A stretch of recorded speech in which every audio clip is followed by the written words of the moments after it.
আজকে চলে এসেছি, এটা হচ্ছে হরিয়ানার পানিপথ। যদিও পানিপথ শুধু বললে আমরা সবাই পানিপথ সম্বন্ধে জানি, পানিপথের যুদ্ধ। তো পানিপথের যুদ্ধ যেখানে হয়েছিল সেখানেই একটি স্মারক স্থল বা যে জায়গা যেখানে পানিপথের যুদ্ধ হয়েছিল, তো আজকে সেখানেরই কিছু ছবি, সেখানে কিছু ভিডিও দেখার। চলুন ঘুরে দেখি পানিপথের যুদ্ধ যেখানে হয়েছিল ওই জায়গাটা। আমরা এই রাস্তা দিয়ে যাব, সুন্দর ঘেরা রাস্তা। চলুন ঘুরে দেখি।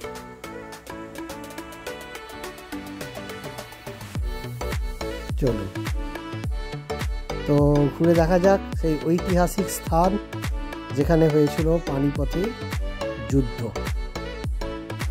পানিপথের যুদ্ধ সবাই আমরা জানি যে প্রথম যুদ্ধ, দ্বিতীয় যুদ্ধ, তৃতীয় যুদ্ধ, তিনটে যুদ্ধ হয়েছিল।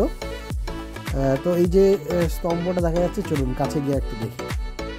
দাঁড়ান।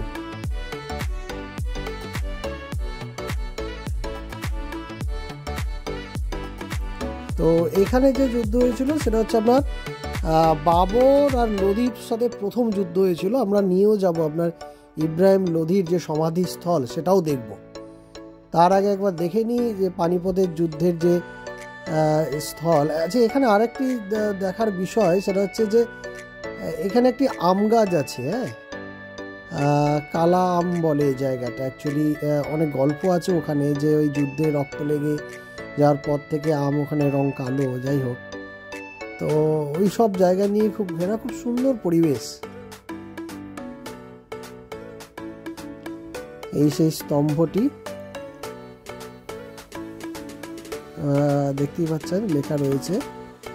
আর আশেপাশে ওই যুদ্ধের বিভিন্ন ছবি ওরা কারুকার্য করে সুন্দর করে সাজানো জায়গাটা। তো এটা নিজের মধ্যে একটা অন্যরকম একটা রোমাঞ্চ লাগছিল, রহস্য লাগছিল, একটা ঐতিহাসিক ফিলিংস লাগছিল যে ভারতবর্ষের ইতিহাসে পানিপথের যুদ্ধ অত্যন্ত গুরুত্বপূর্ণ। তিনটে যুদ্ধ ঘটে গিয়েছে পরপর। তো সেই রকম একটি জায়গাতে দাঁড়িয়ে রয়েছি এবং এত সুন্দর ছবি দিয়ে বিষয়টা বোঝানো হয়েছে এবং সারাউন্ডিং এলাকাটাও বেশ সুন্দর।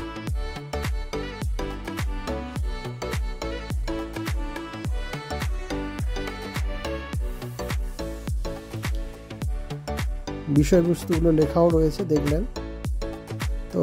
বিস্তীর্ণ এলাকা, বেশ সাজানো গোছানো, একটা অন্যরকম একটা ঐতিহাসিক ফিলিংস দিচ্ছে।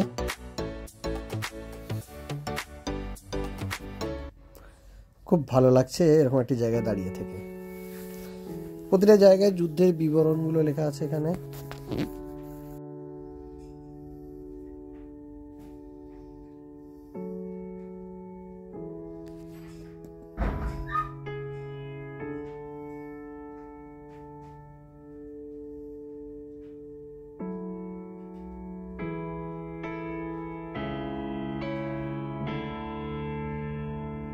ফলকগুলো লিখে রেখেছে যুদ্ধের বিবরণ।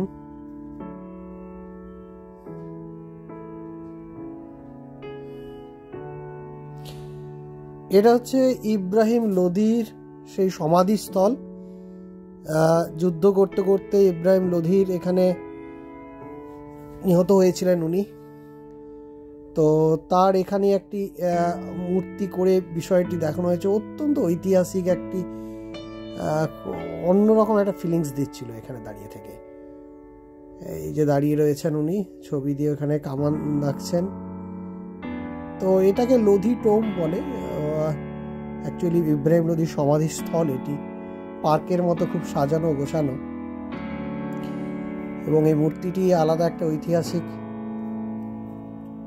অনুভূতি দিচ্ছিল এটা দেখতে গিয়ে। চলুন এবার এগিয়ে যাই। ওর বাকি যে জায়গাগুলো, সমাধিস্থল কত সুন্দর সাজানো রয়েছে।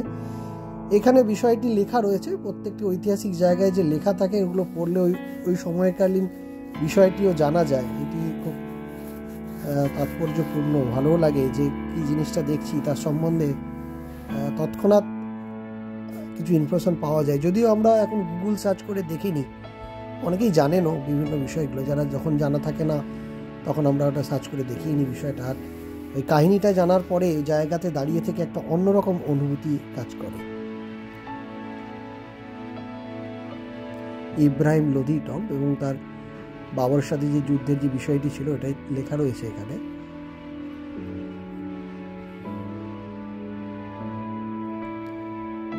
চলুন ওপরটা একটু উঠে দেখা যাক ওপরটা কেমন লাগছে।